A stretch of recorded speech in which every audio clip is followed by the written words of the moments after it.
استخارہ کیا ہے؟ جب کوئی کام کرنے کا ارادہ کریں تو اللہ میاں سے صلاح لے لیں، اس صلاح لینے کو استخارہ کہتے ہیں۔ حدیث میں اس کی بہت ترغیب آئی ہے۔ نبی کریم صلی اللہ علیہ وآلہ وسلم نے فرمایا کہ اللہ تعالیٰ سے صلاح نہ لینا اور استخارہ نہ کرنا بدبختی اور کم نصیبی کی بات ہے۔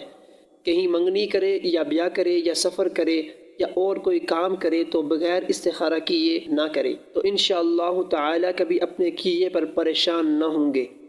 استخارہ کی نماز کا طریقہ یہ ہے کہ پہلے 2 رکعت نفل نماز پڑھے، اس کے بعد خوب دل لگا کر یہ دعا پڑھے: اللہم انی استخیرک بعلمک واستقدرک بقدرتک واسألک من فضلک العظیم فإنک تقدر ولا اقدر وتعلم ولا اعلم وانت علام الغیوب اللہم ان کنت تعلم ان هذا الامر خیر لی فی دینی ومعاشی وعاقبت امری فاقدره لي ويسره لي ثم بارك لي فيه وإن كنت تعلم أن هذا الأمر شر لي في ديني ومعاشي وعاقبة أمري فاصرفه عني واصرفني عنه واقدر لي الخير حيث كان ثم أرضني به۔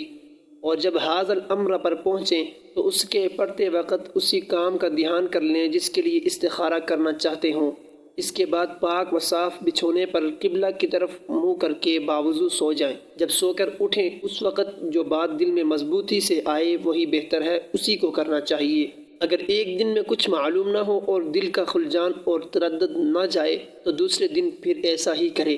اسی طرح 7 دن تک کرے، انشاءاللہ تعالی ضرور اس کام کی اچھائی برائی معلوم ہو جائے گی۔ اگر حج کے لیے جانا ہو تو یہ استخارہ نہ کرے کہ میں جاؤں یا نہ جاؤں، بلکہ یوں استخارہ کرے کہ فلاں دن جاؤں یا نہ جاؤں۔